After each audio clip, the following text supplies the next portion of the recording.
So we stepped back and we said, okay, what kind of efforts should we take from this kind of a mission? One of the first major steps that we took was announcing that we were going to offset 100% of our electricity through the purchase of wind power, really through wind power credits. And one of the first things we realized when we did this was that that was obviously it was a step to address a number of issues that are going on in the world. One obviously is climate change, which was starting to become a bit of a topic back in 2006, August of 2006, when we made the decision. We were actually the second largest purchaser of wind power in August of 2006, right behind Whole Foods. And today, and we haven't really increased our purchases that much because our electricity use hasn't gone up. We are, still in the top 25. I think we're still #1 in the tourism category, travel and tourism. But one of the things that we dealt with right off the bat was people flocked to us saying, aha, you guys are doing this because climate change and there's not going to be any snow. So that's why you're making this decision. And we had to step back, and it was kind of bewildering to me, and actually this still goes on today. Every time this comes up, and we do, there's another well-known company, ski company in Colorado, that has made this a little bit more of a focus, i.e. the snow is melting, so quick, let's save the environment. Now, our view to that is that, geez, if there's climate change happening, and Colorado, the snow is melting, Colorado's going to be Texas, it's really hard to say that skiing is the #1 issue. That we'll all be sitting around as the world is coming to an end and Armageddon has happened, and we'll all be saying, oh my gosh, we can't ski at Vail. And I think you can still ski at Breckenridge. Well, for a little while longer, because Breckenridge is higher.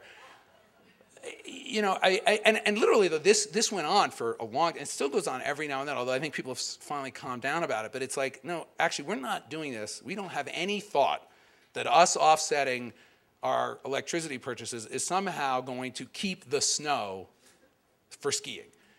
It was a little bit nonsensical, but it was an immediate message to us that we had to have a broad environmental effort.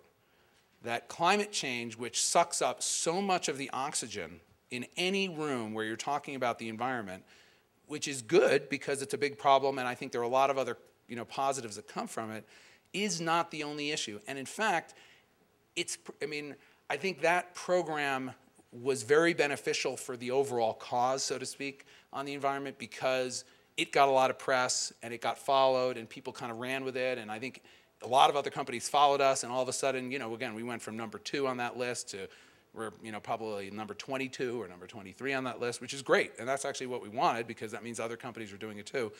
But in terms of actual benefit to the environment, probably one of the lowest of all the things that we do, but it gets the most attention. But we decided that again, that's fine, but that's not our core mission, even on the environmental practices, was not climate change. That would be one thing. Our core mission was having this broad view of how we help the environment that we're a part of. The other things that we've launched since then, just to give you a sense, one was we did a partnership with the National Forest Foundation, which probably gets the least, it's actually there was some commentary on it in the room that we have down the hallway, but doesn't get anywhere near the attention of our wind power thing, but it has way more impact on the environment. Why? What we're doing is we ask every single person who purchases a season pass or purchases a lift ticket or stays at one of our hotels to donate $1 towards essentially this conservation effort that I'll describe in a second. And what we have found is that, amazingly enough, we get like 90+% of our guests giving the dollar. And not only that, we got a ton of positive mail after the global warming thing and after the wind power, and people said, oh, we're coming to your resorts because of this. We actually did get a lot of that. Whether they actually came or not, who knows. But we did get that mail. Well, even after this, we got a lot of mail saying, you know what, I'm coming to your resort because you're asking me for $1, which is a little bit shocking to a certain extent. That money gets pooled with a matching fund from the National Forest Foundation and totals about $600,000 a year.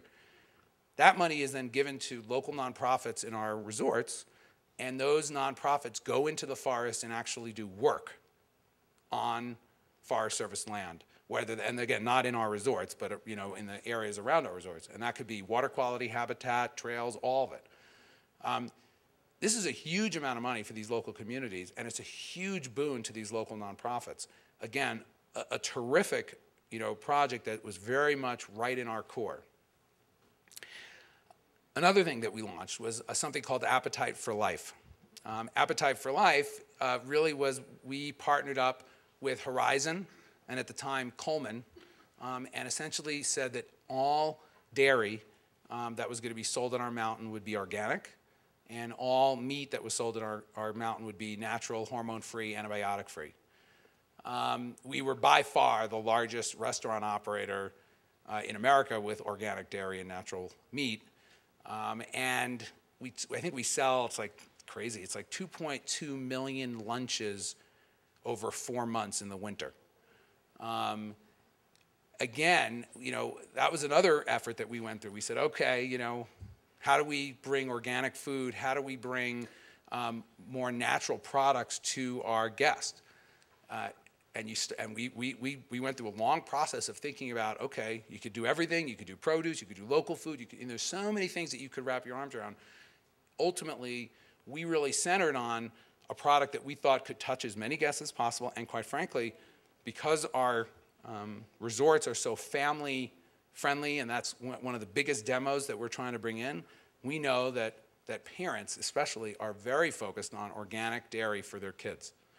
And so if you look at, you talk to people, even people who don't care about eating organic or natural foods for themselves, when it comes to giving something to their kids, all of a sudden that raises the bar.